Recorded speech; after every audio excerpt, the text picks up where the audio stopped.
So next guys, we're going to run through the top 3 stretches to do before you deadlift, and these are what I've found to be the most beneficial, okay?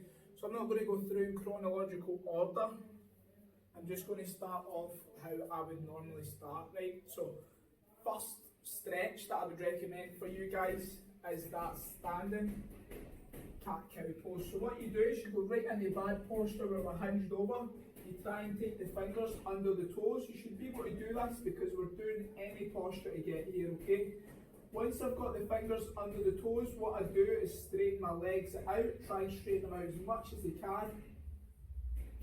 From there, we're going to replicate a deadlift by sitting ourselves right down and pulling that chest up, okay?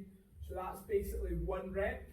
You want to carry that on again and try and get lower each time. That's going to help you hit that depth on the hips when we look for that deadlift. So straighten the legs right out and then sit down, lift that chest up. Really peel those hips open. 1 more, straighten the legs out, sit the hips right down, okay? So that's the first one, guys. Second one I like to do is really open the hips up from there. So what I'll do is sit myself down, I'm going to clasp the hands together and I'm going to take my elbows right into the inside of my knees, and then I'm going to drop into a squat and push out with my elbows. Make sure your feet are nice and secure to the ground on this, okay? So we're just here and we drive out, okay? So a really good one here. And really push them out nice and wide. So try and hold that, guys, for 15 to 20 seconds. From there, we're going on to exercise 3. I think I might throw a wee extra one in for you just so that you've got that kind of complete package there, okay?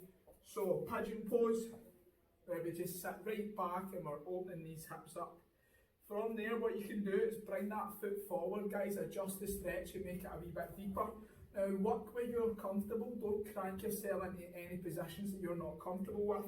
A lot of people will really try and move their foot up here, and then you start to get niggles on the knee. So work where you're comfortable, make sure that we're just stretching out the glutes and right into the inner quads, okay? So again, 15 to 20 seconds, I like to bounce back and forward in this, as you can see me doing with my rear foot. I'm pulsing back and forward in there just to get that increased range of motion.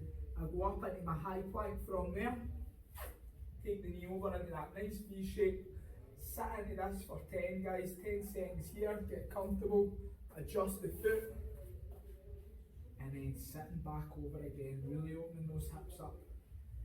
So take your time with that, guys, work where you're comfortable, alright? So from there, I would normally progress into opening the hips nice and wide. Take your feet out when you do this as well. A lot of people leave the feet in.